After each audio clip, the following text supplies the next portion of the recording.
Learn it here first or risk finding out after everyone else. This is Richmond's Morning News with Rich Herrera on News Radio WRVA. Hey, it's simple. Either you wake up with Richmond's Morning News, or you spend the rest of the day trying to figure out what's going on. Start with us, get ahead of the pack, or play catch up the rest of the day. All right. Joining us right now is a gentleman I respect so much. He has served our nation in so many different ways, sacrificing his body along the way and his mind and his soul. He's Congressman John McGuire. He's a Navy SEAL who, along with a lot of his SEAL brethren, have decided to enter politics and get into this contact sport, and now serves in Washington, D.C. I'm just watching Derek Van Orden, one of your Navy SEAL brothers. He's on Fox News. You're joining us. I got so many Navy SEALs in Washington, D.C. right now. It seems like you can have an alumni chapter up on Capitol Hill. Yeah, Speaker Mike Johnson said he thinks we've reached our quota. But, we don't do this forever, but there's some guys coming in, coming out. But it's a way to continue service to our great nation. During the Biden administration, it just felt like we were losing our freedom. And our children, I believe, have less freedom than we had growing up. So it's a way to serve and a way to help President Trump save America. It's a real honor. Let's talk about Memorial Day. I know you participated in Memorial Day ceremonies. I was at the Virginia War Memorial reading names during the marathon reading of all the men and women that have made that ultimate sacrifice. I know you have so many of your brethren that are Arlington. We talked with Kevin Looney, whose son Brendan is a Navy SEAL buried next to Travis Manion, and I go to Arlington often and visit his gravesite. Tell me about Memorial Day and what it means to you and how we can do more than just set one side a day to remember the fallen and live our lives in a meaningful way as Americans, that their sacrifice is not taken in vain. Well, that's a good point. We should remember our fallen every day as we enjoy this incredible freedom that they sacrificed. It's a very somber day, and some people risk their time. Some people risk their money, but these amazing men and women gave their life for our freedom. Since 1775 to today, I believe it's 1.3 million or so men and women, American patriots, that gave their life for our incredible freedom. So it's something we got to remember every day. I mean, and when you sign up and you go to Bud's, you go to Coronado, and they're making you into a sugar cookie, and if people don't know what that means, it's they tell you to run out in the water, roll around in the sand, and you basically have sand in every portion of your body. You stand there like a sugar cookie. Does anybody care who you voted for? Does anybody care where you come from? Does anybody care about anything other than we're there as one team? Well, I got to tell you, Bud's is so patriotic. I mean, you're under a boat in the ocean at night, shivering, cold, freezing, singing the Star Spangled Banner, the national anthem. I mean, it's patriotism all the way around, love of country.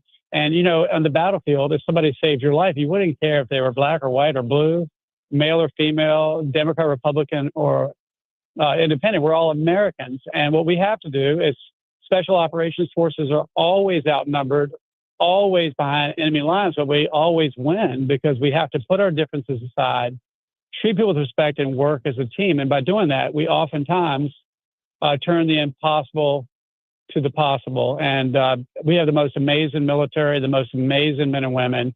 And, I spoke at the Amelia County Military Cemetery yesterday, and I spoke about a guy named Frank Perigore, Albemarle County.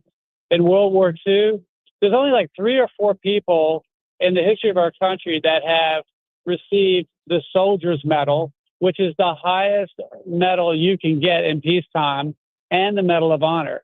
And this young man lied about his age, joined the Army, and then in World War II, he survived the first wave of D-Day. And then a few days later, they were trying to take a hill, and tanks and American soldiers were held down. So he grabbed a bunch of hand grenades and a bayonet and went all the way up to the top of the hill, jumped into German trenches, killed 8 Germans, took over the hill, and when the smoke cleared, he had captured like 35 Germans.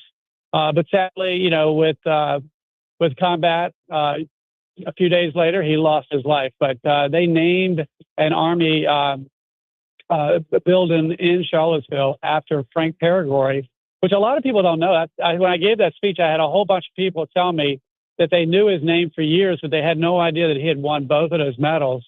But he is the only member of the Virginia National Guard that received the Medal of Honor in World War II. Do you believe that if we say their names out loud, we remember them, their legacy and their soul lives on? I do believe that, and I do believe that what we have to do is live a life worthy of their sacrifice every day. 100%. 100%. Let's turn our attention to what's going on in the Middle East. I wanted to get your thoughts right now. It seems like Donald Trump and the administration is trying everything they can. Witkoff, Jared Kushner back there negotiating with Iran, and it seems like maybe they're playing the long game. The president has his detractors that are saying you can't give in on both sides of the aisle. He's between a rock and a hard place, but that's why you need leadership at this point. What do you see going on in the Middle East? Yeah, it's very complicated, if Americans who are used to American civilization, what we have going on in the United States, if you go deal with some of these folks, they're the number one state sponsor of terror. They have no problem with machine gunning or killing 40,000 of their own people because they disagree. They have a different mindset. So it's very complicated, but Marco Rubio has proven to be very intelligent and very capable. I have great faith in President Trump and this administration. It's not easy, and they're going to figure it out, and we don't know when, but we're working on it. But whatever they do, it won't be like Obama bringing pallets of billions of dollars in cash and selling out the American people and actually incentivizing them to build a nuclear program. And that's what they did. And President Trump is like, no, we have a line in the sand like every president before him. You will not have a nuclear weapon. But the difference is President Trump has a backbone and he will not compromise. I was in the Armed Services Committee with Secretary of War Pete Hegseth a couple of weeks ago, and I asked him, is it true that Iran has enough uranium to build 11 nuclear bombs? And in the Iranian own words, they said, yes, we have that amount. And I said, well, if they used it in one of their ballistic missiles, which we now know can reach Paris or London, would it kill 100 people? Would it kill 1,000 people? Or would it kill 1 million people? And he said 1 million people. And so thank God we have the best military in the world and leadership that's willing to draw a line in the sand and says, no, the number one state sponsor of terror who says if we get a nuclear weapon, we will use it. Thank God they stopped him from doing that. Congressman John McGuire joining us this morning, an exclusive interview here on News Radio WRVA. Sir, here's the thing that bothers me the most about all this, and I want to get your thoughts. Thursday, there's a new movie coming out called Pressure. It's about Ike and D-Day and whether he sent the troops and the ships over and all the pressure that was on his shoulders for the biggest decision anybody's ever made in their lives.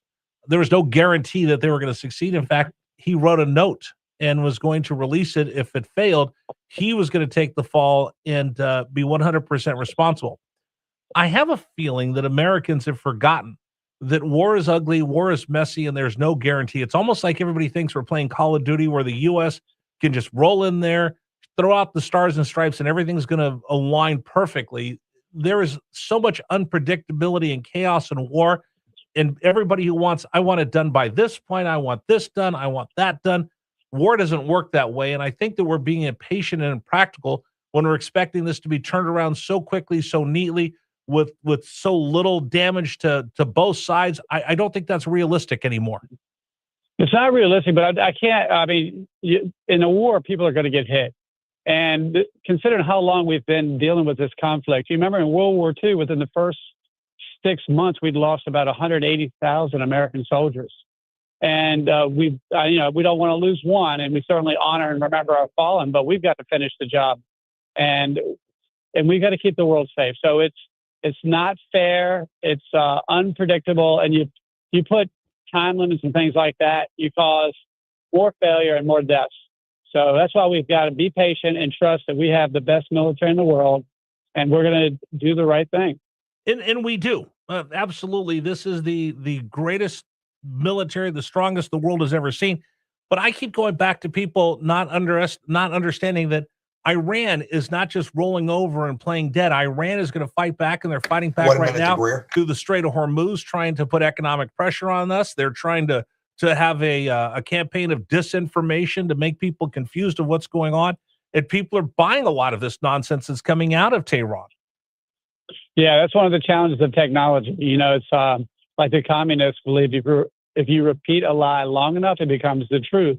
And social media has been a way for them to echo that misinformation. So that's why we've got to be vigilant, and we've got to be better at messaging. And I think this White House is doing a good job on that. Pete Hegseth, I watched his speech at Memorial Day in Washington, D.C.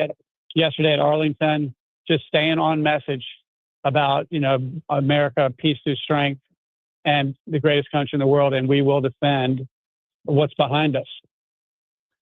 30 seconds. What do you want to pass on? What do you want the voters here in Central Virginia to know about what's going on up there, what you're up to right now? Well, right now we're in the district for about a week. I want to remind people that we have a primary going on. The early voting starts, I think, 25 days, June 19th. Of course, we have election season in Virginia, 45 days, and the last day to vote is August 4th. So first day to vote, early vote, June 19th. And what else? In D.C., they're still playing politics with funding our Border Patrol agents, our ICE agents. It's crazy. It's like the Democrats seem to support the opposite of the interests of the American people. It's America last.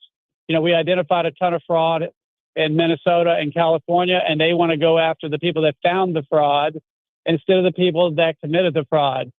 So we just got to stay vigilant, put God first, and keep working hard to save our country. And by the way, somebody did ask me the other day, is that really John McGuire standing out in the street corner, holding up a sign, waving at people? They said, absolutely. Wait a minute. That's a congressman out there on the side of the road, holding up a street sign saying, please vote for me. And people can pull over the side of the road and just talk to a member of Congress. They said, that's John McGuire. Yeah, we've been doing it about 8 years, and people come up to me and say, look, I'm about to lose my house. I've got a problem with the IRS or Social Security or something. And we've gotten their name and number and helped 100% of them. You can't always solve the problem the way they want, but we do our best. But in just less than 2 years as a congressman, my incredible team and I have returned over $9.1 million back into the pocket of people. That's money owed to them by the government. We had a U.S. Marine veteran who had a Veteran Administration claim of $13,500 owed to him. So I called him up and said, hey, I want to help you get that money.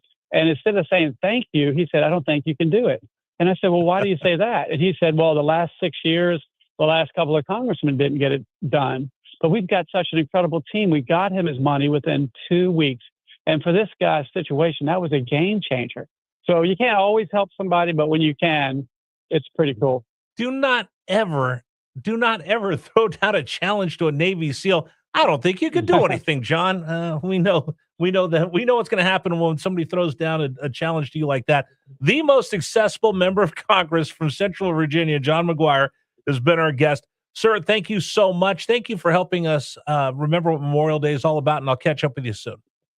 All right. It's an honor to serve. God bless you. Thank you so much. John McGuire joining us here on News Radio WRVA. Today's program brought to you in part by GreerFinancialGroup.com. All right, conversation time. Let's have just a real, honest conversation. How are you going to pay for your wife's health insurance 15 years after you retire?